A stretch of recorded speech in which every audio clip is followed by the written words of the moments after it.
نحمده ونستعينه ونستغفره ونعوذ بالله من شرور أنفسنا ومن سيئات أعمالنا من يهده الله فلا مضل له ومن يضلله فلا هادي له وأشهد أن لا إله إلا الله وحده لا شريك له وأشهد أن محمدًا عبده ورسوله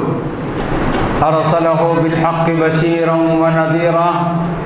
وداعيا إلى الله بإذنه وسراجا منيرا أما بعد فإن خير الحديث كتاب الله وخير الهدي هدي محمد صلى الله عليه وسلم وشر الأمور محدثاتها وكل محدثة بدعة وكل بدعة ضلالة وكل ضلالة في النار. أعوذ بالله من الشيطان الرجيم. بسم الله الرحمن الرحيم. وما خلقت الجن والإنس إلا ليعبدون. وقال الله تبارك وتعالى وإلهكم إله واحد لا إله إلا هو الرحمن الرحيم. وقال الله تبارك وتعالى وَلَقَدْ بَعَثْنَا فِي كُلِّ أُمَّةٍ رَسُولًا أَنِ اعْبُدُوا اللَّهَ وَاجْتَنِبُوا الطَّاغُوتَ. محترم بزرگوں، نوجوان بھائیوں، معصوم بچوں اور پردہ نشین اسلامی مائیں اور بہنیں اور میرے مسلمان بھائیوں، خطبہ مسنونہ کے بعد میں نے آپ حضرات کے سامنے قرآن کریم کی 3 مختلف سورتوں سے 3 آیات کریمہ کے حصے تلاوت کی. ذمہ داران مسجد کی جانب سے جو عنوان دیا گیا ہے وہ ہے توحید کی اہمیت. حضرات، اللہ سبحانہ و تعالیٰ نے ساری کائنات کو اور ساری کائنات میں ساری مخلوقات کو جو پیدا فرمایا اور ان تمام کے وجود کا جو مقصد ہے وہ ہے اللہ تبارک و تعالیٰ کی توحید کو قبول کرنا. کائنات کا ذرہ ذرہ اس بات کی گواہی دیتا ہے کہ اللہ وحدہ لا شریک کے علاوہ کوئی معبود برحق نہیں. ہر چرند و پرند، شجر و حجر، کوئی ایسی مخلوق، کوئی ایسی شے باقی نہیں ہے جو اس بات کی گواہی نہ دیتی ہو کہ اللہ تبارک و تعالیٰ ہی واحد القہار، اللہ تبارک و تعالیٰ ہی خالق ارض و سما، اللہ تبارک و تعالیٰ ہی رازق ہے اور اللہ تبارک و تعالیٰ ہی کی توحید اور اسی کی بندگی بجا لانا ہے. ہم اور آپ دیکھتے ہیں کہ شجر و حجر، یہ چرند و پرند، اس کے زبان پر اللہ تبارک و تعالیٰ کی توحید، اللہ تبارک و تعالیٰ کی تسبیح بیان کرتے ہیں. کہیں درختوں کو اللہ تبارک و تعالیٰ کے آگے رکوع کرتے ہوئے ہم اور آپ ویڈیو کی شکل میں، تصاویر کی شکل میں دیکھتے ہیں. تو کہیں پہاڑ جیسا بلند و بالا پتھر جو ہے اللہ تبارک و تعالیٰ کے سامنے سربسجود ہوتے ہوئے نظر آتا ہے. سمندر کے تہ میں پانے والی مچھلیاں اللہ تبارک و تعالیٰ کی تسبیح، اللہ تبارک و تعالیٰ کی وحدانیت کے گن گاتے ہیں. اسی مقصد کے لیے اللہ تبارک و تعالیٰ نے اس کائنات کو قائم فرمایا اور اس کائنات کے اندر بے شمار مخلوقات پیدا فرمایا. اور ان میں سے 2 مخلوقات سے مخاطب ہوتے ہوئے اللہ تبارک و تعالیٰ نے حکم دیا اور فرمایا وَمَا خَلَقْتُ الْجِنَّ وَالْإِنسَ إِلَّا لِيَعْبُدُونَ، کہ میں نے انسانوں اور جنوں کو محض اپنی بندگی، اپنی عبادت کے لیے پیدا کیا ہے. اس آیت کریمہ کی تفسیر کے اندر ترجمان القرآن حضرت عبداللہ ابن عباس رضی اللہ تعالی عنہ الا لیعبدون کی تفسیر کے اندر بیان فرماتے ہیں کہ اس کا مطلب ہے توحید کو اپنانا اور توحید کے اوپر عمل ہو جانا، عمل پیرا ہونا۔ اللہ تبارک و تعالی نے قرآن کریم کے اندر بے شمار مقامات پر اپنی ذات کا تعارف کروایا اور اپنے الہ ہونے کے صفات ذکر کیے کہ اللہ تبارک و تعالی کون ہے، الہ کون ہے، معبود کون ہے، معبود برحق کون ہے، کس کی بندگی کی جانی چاہیے، کس کے لیے اللہ تبارک و تعالی نے ہمیں اور آپ کو پیدا کیا ہے۔ سورۃ الاخلاص مشہور و معروف سورت، اس میں اللہ تبارک و تعالی نے اپنے توحید کے تذکرے کے ساتھ ساتھ اپنا تعارف بھی کروایا کہ دنیا کے اندر ہر کوئی اپنی جانب سے معبودان باطلہ کو بنا کر جو ہے ان کی پرستش میں لگا ہوا ہے۔ ہزاروں معبودان باطلہ، کوئی جھاڑ کی پوجا کر رہا ہے، کوئی درخت کی پوجا کر رہا ہے، کوئی سانپ کی پوجا کر رہا ہے، کوئی سمندر کی پوجا کر رہا ہے، کوئی ڈوبتے ہوئے سورج کی پوجا کر رہا ہے، کوئی نکلتے ہوئے چاند کی پوجا کر رہا ہے، کوئی پتھروں کی پوجا کر رہا ہے، کوئی بچھوں کی پوجا کر رہا ہے، کوئی پیسے کی پوجا کر رہا ہے، کوئی انسان کی پوجا کر رہا ہے، اپنے ہی ہاتھوں سے معبود کے اپنے ہی ہاتھوں سے بت تلاش کر اس کی پوجا پاٹ میں لگا ہوا ہے۔ کوئی عورت کی پوجا کر رہا ہے، کوئی مرد کی پوجا کر رہا ہے۔ گویا ان تمام معبودان باطلہ کا رد کرتے ہوئے، ان تمام معبودان باطلہ کا انکار کرتے ہوئے لا الہ الا اللہ کا اقرار کرنا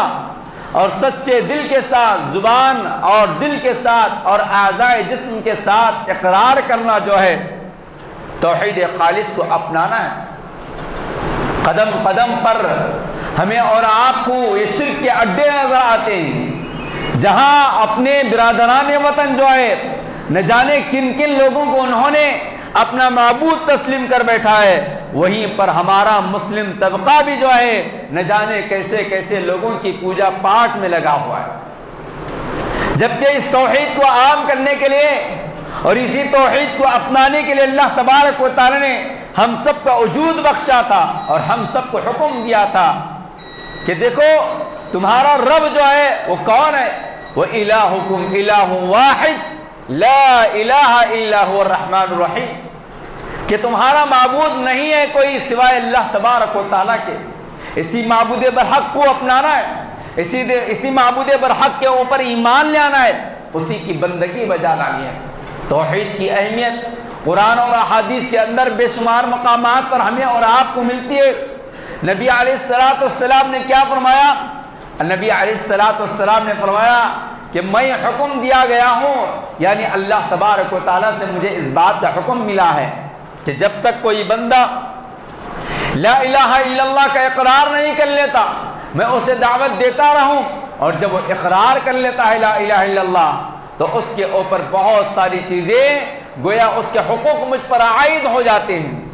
جو کوئی بندہ لا الہ الا اللہ کا اقرار کر لیتا ہے اس کا خون محفوظ ہو جاتا ہے، اس کی عزت محفوظ ہو جاتی ہے، اس کی جان محفوظ ہو جاتی ہے، اس کے ساتھ لڑائی اور جھگڑا نہیں کیا جا سکتا۔ اور جو بندہ لا الہ الا اللہ کہے گا اور اس کے اوپر پابند رہے گا اور زندگی میں کبھی وہ شرک نہیں کرے گا، اللہ تبارک و تعالی نے فرمایا کہ میرے اوپر واجب ہے کہ میں ایسے بندے کو جنت میں داخل کروں، ایسے بندے کو جنت میں داخل کروں۔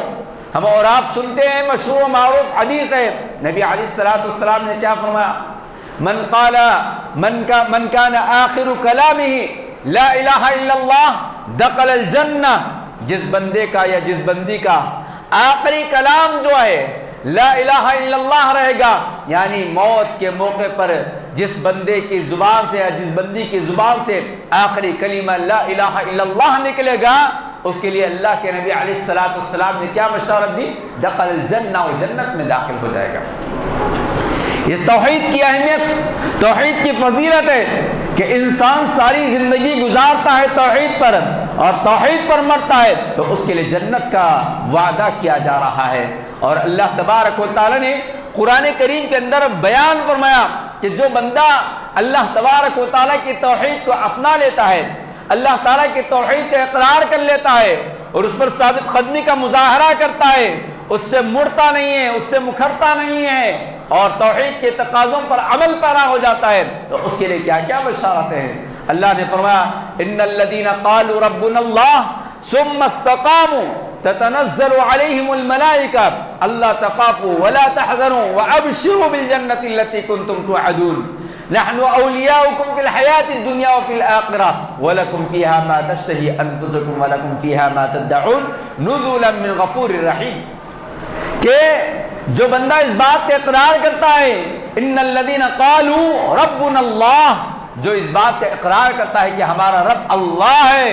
ہمارا رب اللہ ہے، ہر اعتبار سے اللہ تبارک و تعالیٰ کی ذات پر ایمان لے آتا ہے، توحید کے جو اقسام ہیں ان اقسام کو سامنے رکھ کر توحید الوہیت، توحید عبودیت، توحید اسماء و صفات، توحید ربوبیت، ان تمام توحید کے اقسام پر اور توحید کے تقاضوں کو برائے کار لاتے ہوئے اگر استقامت کے ساتھ جم جاتا ہے، ثابت قدمی کا مظاہرہ کرتا ہے، فائدہ کیا ہے؟ قالوا ربنا اللہ ثم استقاموا تتنزل علیہم الملائکہ، اللہ تبارک و تعالیٰ کی جانب سے ایسے بندے مومن اور بندے مومنہ پر فرشتوں کا نزول ہوتا ہے، خوشخبری دی جاتی ہے کہ تمہیں ڈرنے کی ضرورت نہیں، خوف کھانے کی ضرورت نہیں ہے، حزن و ملال میں مبتلا ہونے کی ضرورت نہیں۔ ان الذين قالوا ربنا الله ثم استقاموا تتنزل عليهم الملائکہ الا تخافوا ولا تحزنوا، اور بشارت سنائی جاتی ہے وَأَبْشِرُوا بِالْجَنَّةِ الَّتِي كُنْتُمْ تُوعَدُونَ، کہ تمہیں اس بات کی خوشخبری سنائی جا رہی ہے جس کا وعدہ تم سے کیا جا رہا ہے، یعنی جنت کا وعدہ کیا جا رہا ہے۔ اور اللہ نے کیا فرمایا کہ دیکھو اگر تم توحید پر ثابت قدمی کا مظاہرہ کرو گے، ان الذين قالوا ربنا اللہ پر جم جاؤ گے تو پھر فائدہ یہ ہوگا کہ ہم تمہارے دنیا کے اندر اور آخرت کے اندر دوست بن جائیں گے، نحن اولیاؤکم فی الحیات الدنیا وفی الآخرہ، کہ اس دنیا کے اندر بھی ہم تمہارے دوست بن جائیں گے اور آخرت کے اندر بھی دوست بن جائیں گے۔ گویا توحید کا مقام اس قدر بلند ہے کہ اگر کوئی بندہ جو ہے توحید پر ثابت قدمی کا مظاہرہ کرتا ہے تو اللہ سبحانہ و تعالیٰ اس کے دوست بن جاتے ہیں، اور آخرت کے اندر اللہ تبارک و تعالیٰ اپنی جانب سے مہمان نوازی کرتے ہیں۔ فرمایا اللہ تبارک و تعالیٰ نے کہ تمہارے لیے وہ تمام چیزیں ہیں جو تم چاہتے ہو، جو تمہارا نفس چاہتا ہے، اور یہ نزولا من غفور الرحیم، یہ غفور الرحیم کی جانب سے مہمان نوازی ہے۔ حضرات، اسی توحید کی اہمیت کو جاننے اور سمجھنے کے لیے اگر قرآن کریم کا مطالعہ کرتے ہیں تو ایک بات ہمیں یہ معلوم ہوتی ہے کہ حضرت آدم علیہ السلام سے لے کر آخری نبی رحمت اللہ عالمین محمد صلی اللہ علیہ وسلم تک جتنے انبیاء علیہ السلام آئے، تقریباً 1,24,000 انبیاء علیہ السلام کی جو تعداد بتائی جاتی ہے، ان تمام کے آنے کا مقصد ایک ہی تھا، ان تمام کا مشن ایک ہی تھا، ان تمام کا ویژن ایک ہی تھا، ان تمام کے غرض و غایت ایک ہی تھی۔ کیا تھی؟ اللہ نے فرمایا وَلَقَدْ بَعَثْنَا فِي كُلِّ أُمَّةٍ رَسُولًا أَنِ اعْبُدُوا اللَّهَ وَاجْتَنِبُوا الطَّاغُوتَ، کہ ہم نے ہر نبی کو اس لیے مبعوث کیا، ہر نبی کو اس لیے نبی بنا کر بھیجا، ہر رسول کو رسول اس لیے بنا کر بھیجا کہ وہ اس بات کا حکم دے کہ اے اللہ کے بندو، اللہ کی بندگی بجا لاؤ، اللہ کی عبادت کرو اور شرک سے اجتناب کرو، بت پرستی سے بچ جاؤ اور باطل معبودان باطلہ کو ٹھکرا دو۔ اسی مقصد کے لیے تمام انبیاء علیہ السلام تشریف لے آئے۔ ہر قوم کو وقت کا نبی نے اسی بات کی تعلیم دی، یا قوم اعبدوا اللہ ما لکم من الہ غیرہ۔ شعیب علیہ السلام، موسیٰ علیہ السلام، عیسیٰ علیہ السلام، ابراہیم علیہ السلام، ہر قوم کا نبی نے ایک ہی دعوت دی، ایک ہی دعوت کی جانب بلایا۔ وہ کیا تھا؟ یا قوم اعبدوا اللہ ما لکم من الہ غیرہ، اے میری قوم کے لوگوں تم اللہ کی بندگی کرو، اے میری قوم کے لوگوں تم اللہ کی عبادت کرو، اے میرے قوم کے لوگوں تم اللہ کی توحید کو اپنا لو، اس کے علاوہ تمہارے لیے کوئی معبود نہیں، اس کے علاوہ تمہارے لیے کوئی معبود برحق نہیں ہے۔ ہر قوم کا نبی اس بات کی دعوت دیتا رہا، نتیجے میں اس توحید کو اپنانے والوں کے لیے جہاں خوشخبریاں ہیں، اور نتیجے میں اس توحید کو نہ اپنانے والوں کے لیے بھی سزا ہے۔ اور جب انبیاء علیہ السلام نے دعوت توحید دی تو ان کے ساتھ ان کی قوموں نے جو سلوک کیا وہ سلوک قرآن کریم کے اندر موجود۔ حضرت ابراہیم علیہ السلام نے توحید کی دعوت دی، کیا ہوا؟ باپ دشمن بن گیا۔ توحید کی دعوت دی تو رشتہ دار دشمن بن گئے، توحید کی دعوت دی اور توحید کو اپنایا تو قوم دشمن بن گئی، اور توحید کی دعوت دی اور توحید کو قبول کرنے کی طرف لوگوں کو توجہ دلائی تو دشمن جو ہے حکومت وقت بھی دشمن بن گئی۔ اور ابراہیم علیہ السلام کی قربانیاں قرآن کریم کے اندر موجود ہے کہ اس توحید کی دعوت دینے کے وجہ سے حضرت ابراہیم علیہ السلام کو آگ میں ڈالا گیا، اور وہ آگ جو آسمان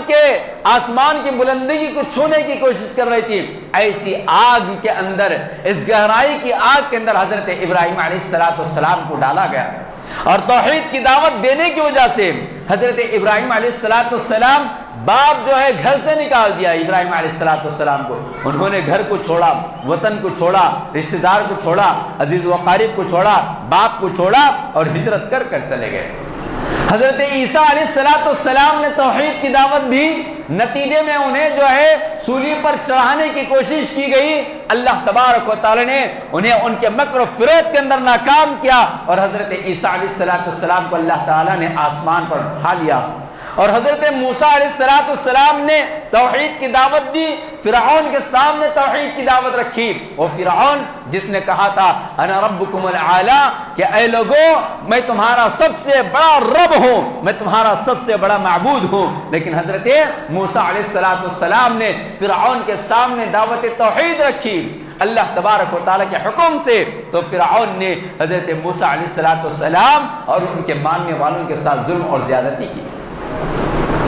اور نبی علیہ السلام کی مثال تو ہمارے سامنے ہے ہی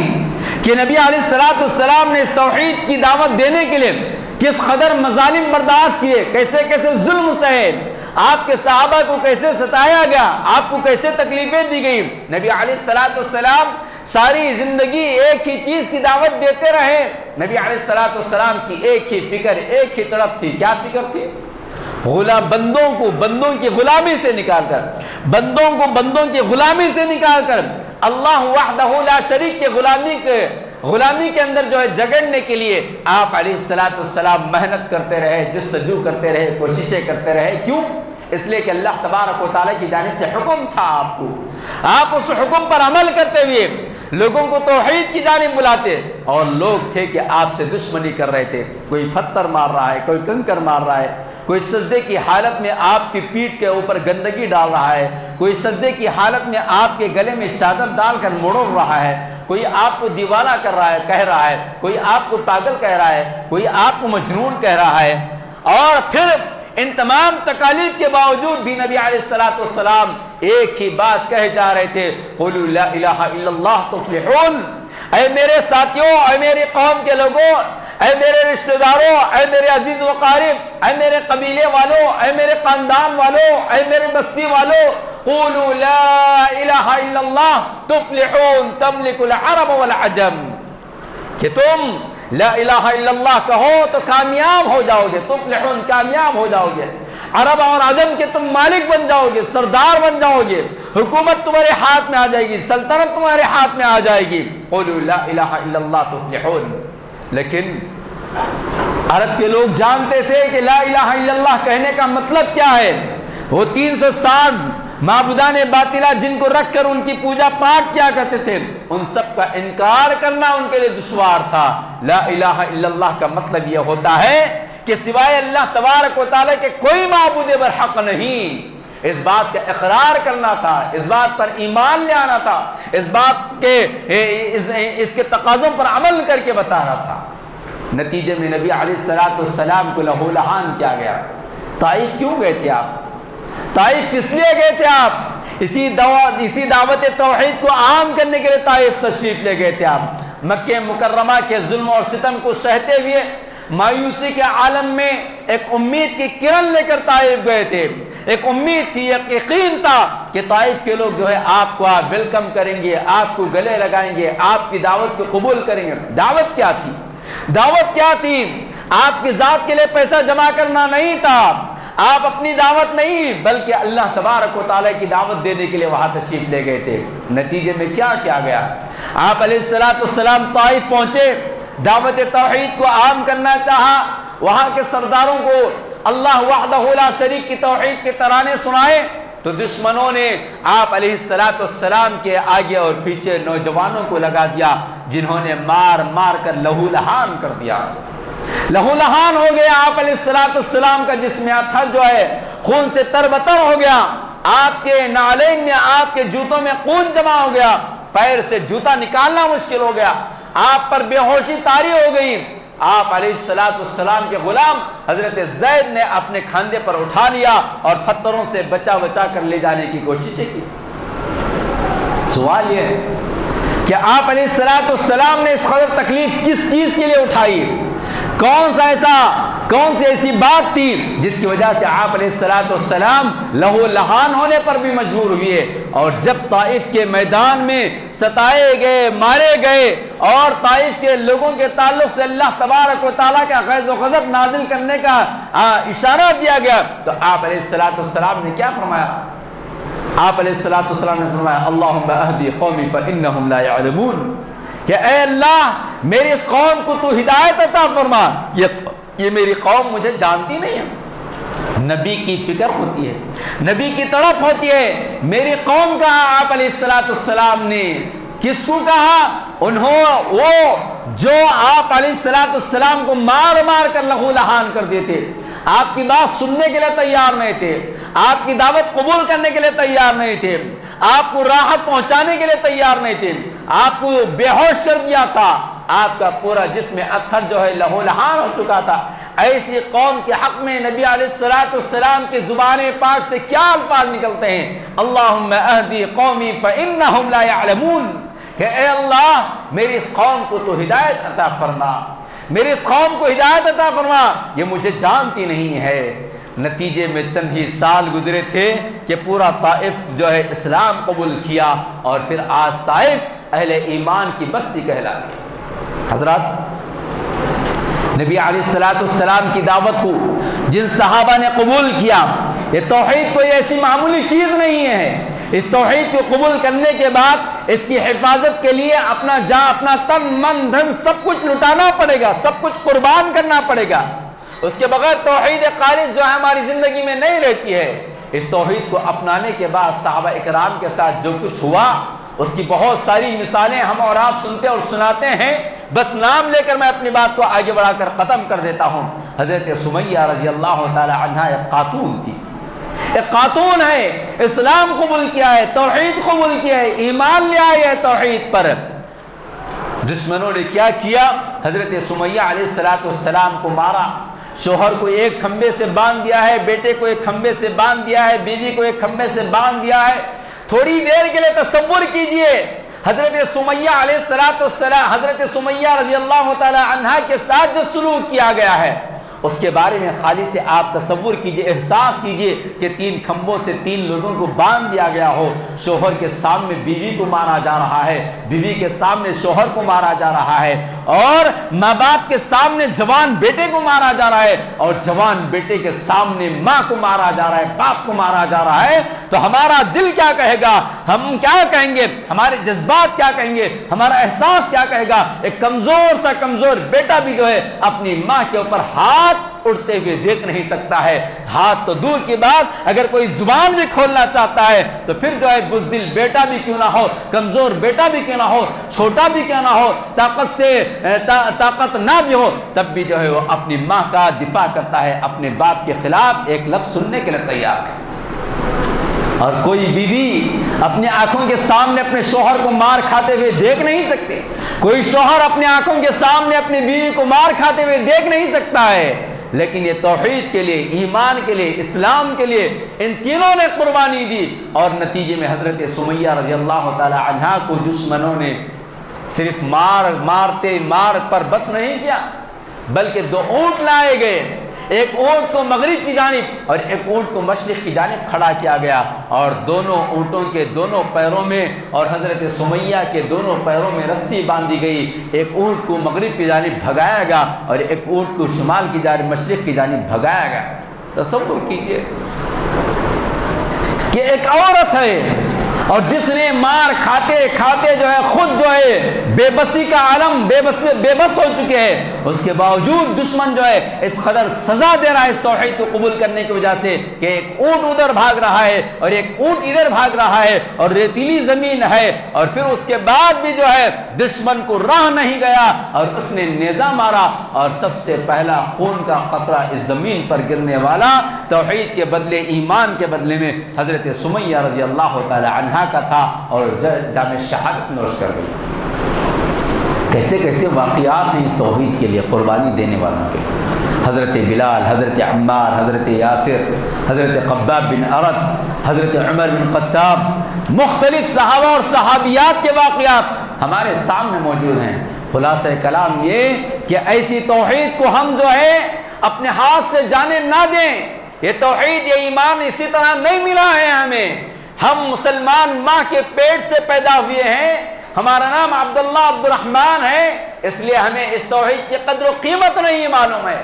اس توحید کی اہمیت نہیں معلوم ہے۔ اس توحید کی اہمیت جاننا چاہتے ہو تو بلال حبشی کی سیرت کو پڑھو، اس توحید کی قدر و قیمت جاننا چاہتے ہو تو خباب بن عرت کی سیرت پڑھو، اس توحید کی اہمیت جاننا چاہتے ہو تو عثمان غنی رضی اللہ تعالی عنہ کی زندگی پڑھو، اس توحید کی اہمیت جاننا چاہتے ہو ام المؤمنین حضرت خدیجہ رضی اللہ تعالی عنہ کی سیرت پڑھو، اس توحید کی اہمیت جاننا چاہتے ہو نبی کی سیرت کو پڑھو، انبیاء کی تاریخ کو پڑھو کہ انہوں نے اس توحید کو عام کرنے کے لیے اور اس توحید کو قبول کرنے کے بعد کیسی کیسی تکالیف کو انہوں نے برداشت کیا۔ میرے بھائیوں، ہمارے پاس جو توحید آئی تھی توحید خالص، آج ہمارے درمیان وہ توحید خالص نہیں رہی۔ قدم قدم پر ہمارے پاس شرک کے اڈے کھلے ہوئے، قدم قدم پر ہمارے توحید کے اوپر ڈاکہ ڈالنے والے ڈاکو بیٹھے ہوئے ہیں، قدم قدم پر ہمارے ایمان کو لوٹنے والے بیٹھے ہوئے ہیں، مختلف شکل و صورتوں میں بیٹھے ہوئے ہیں۔ ایسے میں ہم کو چاہیے کہ اس توحید کی اہمیت کو جانیں۔ تھوڑا سا بخار آ گیا توحید کو بیچ دیے، تھوڑی سی بے روزگاری آ گئی توحید کو بیچ دیے، تھوڑا سا ٹینشن آ گیا توحید کو بیچ دیے، تھوڑا سا پرابلم آ گیا توحید کو بیچ دیے۔ نہیں میرے بھائیوں، یہ توحید اس دنیا کی سب سے بڑی امانت، یہ توحید سب سے بڑی سچائی ہے، اور اس توحید کے اثرات انسانی زندگی پر جو ہوتے ہیں، اس کے جو فائدے ہیں وہ ایک الگ مضمون ہے، اور وقت اس بات کی اجازت نہیں دیتا کہ میں آپ کے سامنے توحید کے ثمرات یا اس کے فوائد ذکر کروں۔ توحید خالص انسان کو امن و سکون کی زندگی دیتی ہے۔ جس گھر کے اندر یا جس بندے کے اندر خالص توحید ہوتی ہے اس کی زندگی سے ڈر اور خوف نام کی کوئی چیز نہیں رہتی ہے، وہ زندگی کے اندر عزت و آبرو کی زندگی گزارتا ہے، ذلت اور رسوائی اس کے قریب تک نہیں آتی ہے۔ اللہ تبارک و تعالیٰ کے بے شمار وعدے ہیں اہل توحید کے لیے جو خالص توحید کے اوپر عمل کرتے ہیں۔ اللہ تبارک و تعالیٰ نے فرمایا کہ اللہ تبارک و تعالیٰ ان تمام کے لیے امن و سلامتی عطا کرے گا جو توحید خالص کے پیروکار ہیں، جو توحید خالص کو اپنانے والے ہیں، توحید کے اندر کسی قسم کی ملاوٹ نہیں کرتے ہیں اور ایمان کے اندر کسی قسم کا شرک کے اعمال ملوث نہیں کرتے ہیں۔ ایسے لوگوں کے لیے امن و امان کی تعلیم دی گئی ہے۔ لہذا خلاصہ کلام یہ ہے کہ ہم سب جو ہے توحید کو اپنائیں، توحید کو جو ہے اپنی جان، اپنی دولت، اپنی جائیداد سے بڑھ کر اس کی حفاظت کریں، اور ہمارے نونہالوں کے دلوں میں، ہمارے بچوں کے دلوں میں توحید کیا ہے بٹھائیں، ہم توحید کس کو کہتے ہیں بٹھائیں، توحید کی تعلیم دیں۔ اللہ تبارک و تعالی نے قرآن کریم کا جو سب سے پہلا لفظ نازل فرمایا اقرأ بسم ربک الذی خلق، وہاں بھی توحید بتائی گئی ہے، پڑھنے کا حکم دیا گیا ہے، لیکن توحید کے ساتھ پڑھنے کا حکم دیا گیا ہے، اپنے خالق کے نام کے ساتھ پڑھنے کا حکم دیا گیا ہے۔ تو گویا پڑھائی کے نام پر اگر ہماری اولاد بے دین ہو رہی ہے، تعلیم کے نام پر اگر ہماری بیٹیاں مرتد ہو رہی ہیں، تعلیم کے نام پر کالج کے ماحول میں جا کر اگر ہماری بہن بیٹیاں اپنی عزت و آبرو کی حفاظت نہیں کر رہے ہیں، تعلیم کے نام پر اگر ہماری اولاد مرتد ہو رہی ہے، تعلیم کے نام پر اگر ہمارے بیٹوں کے دلوں سے ایمان اور توحید کی قدر و قیمت جا رہی ہے، تو پھر ایسی تعلیم کا کوئی فائدہ نہیں، کوئی فائدہ نہیں ہے۔ میرے بھائیوں، توحید کے اس موضوع کے اختتام پر میں ایک پیغام آپ کی خدمت میں رکھنا چاہتا ہوں۔ وہ پیغام یہ ہے کہ ہر چہاروں جانب سے آج امت مسلمہ ہر چہاروں جانب سے آج امت محمدیہ گھیرے میں آ چکی ہے۔ فکری الغار ایک جانب ہے، اس کی جائیداد داؤ پر لگی ہوئی ہے، مساجد محفوظ نہیں، مدارس محفوظ نہیں، اس کا نوجوان طبقہ محفوظ نہیں، جائیدادوں کے اوپر جو ہے بلڈوزر چلائی جا رہی ہے، مساجد کو توڑا جا رہا ہے، اور نہ جانے اس طرح کے بہت ساری چیزوں کے ساتھ ساتھ اب جو حربہ استعمال کیا گیا ہے اور کیا جا رہا ہے، اور ہم سب ہیں کہ ابھی بھی کان بند کر کے، آنکھ بند کر کے ابھی بھی اس طرح غفلت کے ساتھ سو رہے ہیں کہ ہم یہ سوچ رہے ہیں کہ ابھی ہمارے گھر کے اندر وہ واقعہ پیش نہیں آیا۔ اگر اس چیز کے انتظار میں ہے تو دن دور نہیں ہے، اللہ نہ کرے کہ ہمارے گھروں سے ہماری بیٹیاں مرتد ہو کر چلی جائیں گی۔ دشمن ہمارے گھروں میں گھس آیا ہے، دشمن ہماری بہن بیٹیوں کی عزت و آبرو کے ساتھ کھلواڑ کرنا چاہتا ہے،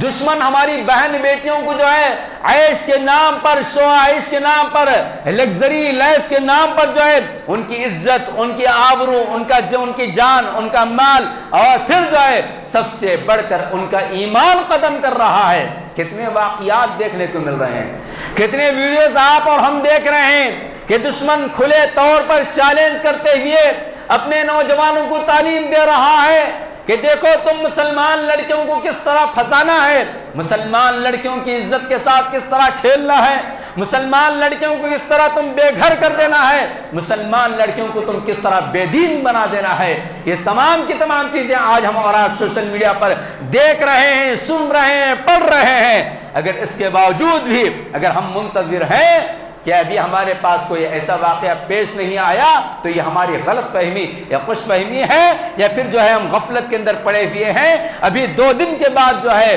تلنگانہ کی کئی لڑکیاں جو ہے کورٹ کے اندر جو ہے میرج کے لیے رجسٹریشن کی ہوئی ہیں۔ عادل آباد، حیدرآباد کی بہت ساری مسلم لڑکیاں غیروں کے ساتھ شادی کرنے کے لیے رجسٹریشن کی ہوئی ہیں۔ حضرات، ہم اور آپ دیکھ رہے ہیں کہ صرف چاہے ایمان بھی جا رہا ہے، عزت بھی جا رہی ہے، جان بھی جا رہی ہے، عزت و آبرو بھی جا رہی ہے۔ ایسے موقع پر ہماری بہن بیٹیوں کو کس طرح محفوظ رکھنا چاہیے، یہ ہم والدین کی ذمہ داری ہے، یہ ہمارے مساجد والوں کی ذمہ داری ہے، یہ ہم نوجوانوں کی ذمہ داری ہے کہ ہم کس طرح جو ہے اپنی بہن بیٹی کو بچائیں، اپنے بھائیوں کو بچائیں۔ تو اس کے لیے ضروری ہے کہ مسجد کے دروازے کھول دیے جائیں، مسجد کے دروازے تمام خواتین کے لیے کھول دیے جائیں۔ اگر ہمارے پاس سہولت ہے، انتظام ہے، تو 5 اوقات کی نماز کے لیے بھی اگر کھول دیتے ہیں تو کوئی مشکل بات نہیں، کھولنا چاہیے تاکہ وہ نماز فجر میں درس قرآن سن سکے، اور نماز عصر یا نماز عشاء میں درس حدیث سن سکے، اور تاکہ وہ جمعہ کے خطبے کے اندر آئیں، دین کو سمجھے، دین کو پڑھیں، دین کو سنیں اور دیندار بننے کی کوشش کریں۔ پتہ نہیں کس قدر افسوس کی بات ہمارے لیے ہے کہ ہمارے مسلم سماج میں عورت کے لیے تمام کے تمام دروازے کھلے ہیں، بازار کا دروازہ کھلا ہے، فلم تھیٹر کا دروازہ کھلا ہے، جاب کے لیے کمپنیوں کے دروازے کھلے ہیں، عیاشی کے لیے پارکوں کے دروازے کھلے ہیں، نہ جانے ہر جگہ ان کے لیے بیوٹی پارلر کے دروازے کھلے ہیں، پڑھائی کے نام پر کالج کھلا ہے، پکنک کے نام پر سب کچھ کھلا ہے۔ نہیں کھلے ہیں تو ان کے دین و ایمان کو بچانے کے لیے مسجد کے دروازے کھلے نہیں، لیکن الحمدللہ اللہ تبارک و تعالی نے دیر ہی سے صحیح لیکن امت مسلمہ کو اس بات کی توفیق دی اور اعلان آ چکا ہے کہ اب مسجد کے دروازے خواتین کے لیے کھول دیے جائیں۔ پہلا کام ہمیں اور آپ کو ہماری بہن بیٹیوں کے دلوں میں توحید خالص کیا ہے، اللہ تعالیٰ کس کو کہتے ہیں، اللہ تعالیٰ کا مقام، اللہ تبارک و تعالیٰ کی عظمت، اللہ تبارک و تعالیٰ کی محبت کو پیدا کرے اور ایمان خالص کو اس کے اندر پنپنے دے، اور پھر اس کے بعد نبی علیہ السلام کی سیرت کا مطالعہ کرایا جائے، سیرت صحابیات پڑھایا جائے، گھروں کے اندر ماحول بنایا جائے۔ ہم ماں باپ کے لیے ضروری اور لازمی ہے کہ روزانہ اپنی بیٹیاں اور اپنے بیٹوں کو لے کر بیٹھے گھر کے اندر، آپ نہ کمائیں کوئی بات نہیں، آپ اپنی بیٹی کو 2 وقت کا نہیں 1 وقت کا کھانا دے سکتے ہیں، دیجئے، سال میں 1 ڈریس سلا سکتے ہیں، سلائیے، لیکن اس وقت آپ کی بیٹی میری بیٹی، آپ کی بہن میری بہن، ہماری اولاد کے ایمان کی حفاظت سب سے بڑھ کر چیز ہے، کوئی اور چیز نہیں ہے۔ آپ کی بیٹی کو ڈاکٹر نہ بنا سکتے ہیں، نہ بنائیں، انجینئر نہ بنا سکتے ہیں، نہ بنائیں، لیکن کم سے کم روزانہ آدھا گھنٹہ 1 گھنٹہ آپ اپنی اولاد کے ساتھ بیٹھیں، سیرت صحابیہ، سیرت انبیاء، سیرت رسول، عقیدہ توحید، احادیث رسول کی تعلیم کو جو ہے آپ خود دیں۔ اگر آپ نہیں دے سکتے ہیں، آپ کو پڑھنا پڑھانا نہیں آ سکتا ہے تو کوئی بات نہیں ہے، آج آپ میں سے ہر ایک کے پاس موبائل فون موجود ہے، آپ کے گھروں میں بڑے بڑے LCD لگے ہوئے ہیں، آپ بڑے بڑے علماء اکرام کے بیانات لگائیں، بیٹھ کر سنیں، سنائیں، سمجھیں اور سمجھائیں۔ آپ وقت آ چکا ہے کہ آپ کی بیٹی کی عزت، آپ کی بیٹی کا ایمان، ہماری بیٹی کا ایمان بچانے کے لیے ہمیں ہر طرح کی قربانی دینی ہے، وقت کی قربانی دینی ہے، مال و دولت کی قربانی دینی ہے، خواہشات کی قربانی دینی ہے، جائیداد کی قربانی دینی ہے، ہر طرح کی قربانی دیں تو ہی ہمیں اور آپ کو تھوڑا سا اطمینان ہو سکتا ہے کہ آئندہ ہماری بہن بیٹی اس کے قدم نہیں ڈگمگائیں گے۔ حضرات، ایک اور کام بحیثیت ذمہ دار باپ، بھائی، بہن، اگر ہماری اولاد پڑھ رہی ہے پڑھائیں، پڑھائی سے منع نہیں ہے، پڑھنے سے روکنا نہیں ہے۔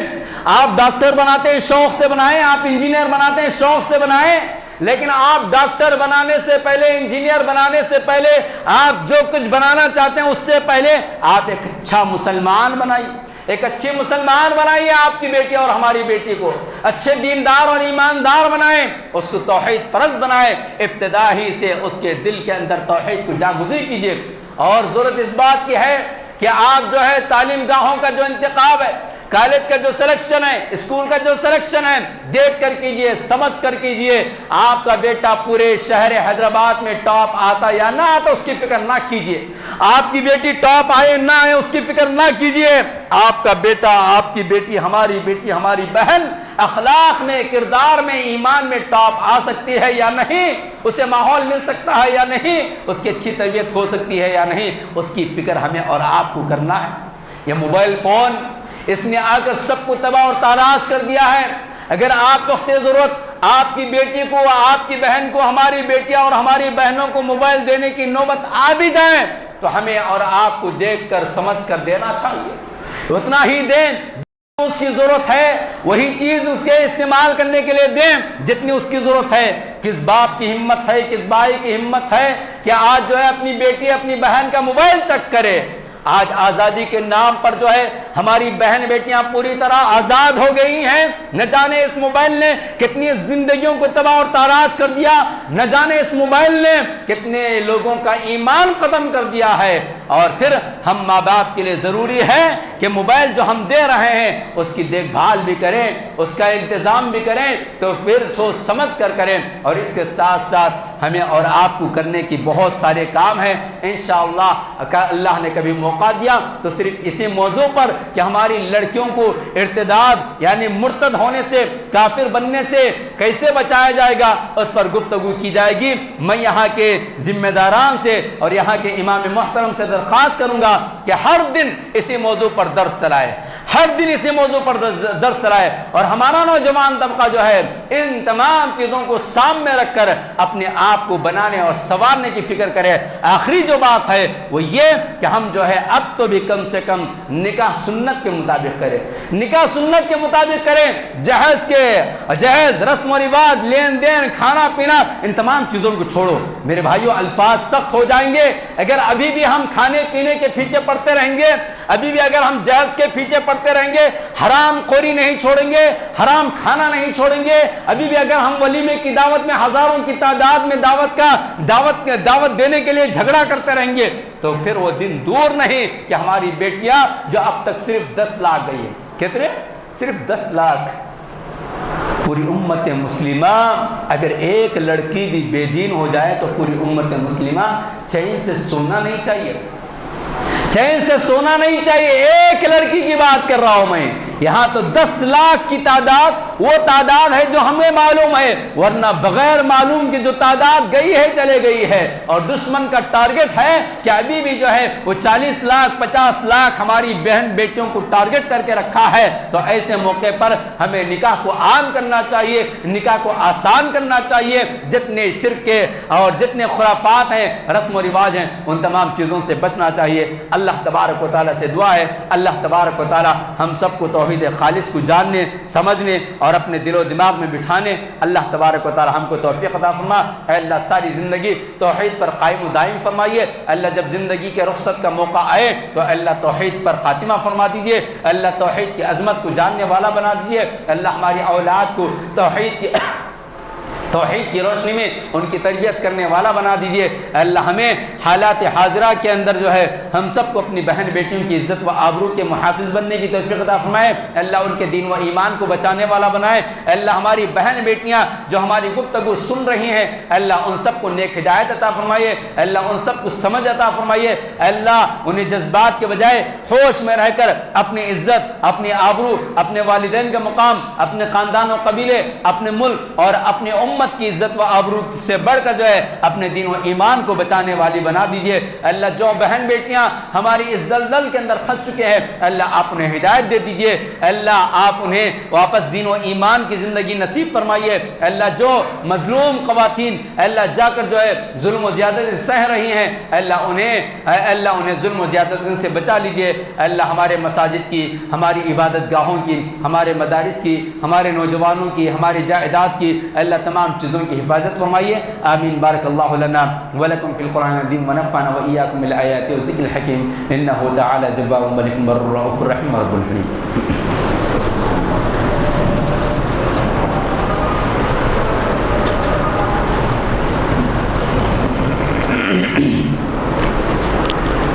إن الحمد لله نحمده ونستعينه ونستغفره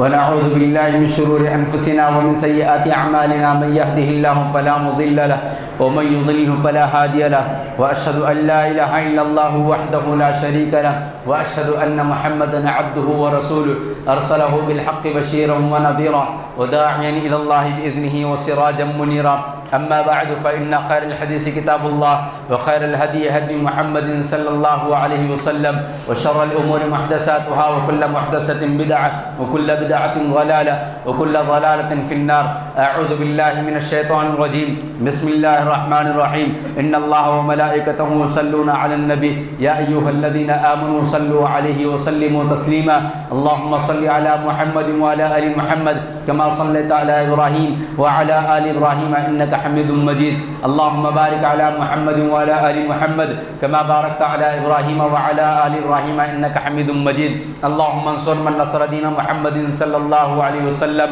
وجعلنا منهم آمين اللهم اغزل من قزل دين محمد صلى الله عليه وسلم ولا تجعلنا منهم آمين رحمني ورحمكم الله إن الله يأمر بالعدل والإحسان وإيتاء ذي القربى وينهى عن الفحشاء والمنكر ولذكر الله أكبر والسلام عليكم ورحمة الله وبركاته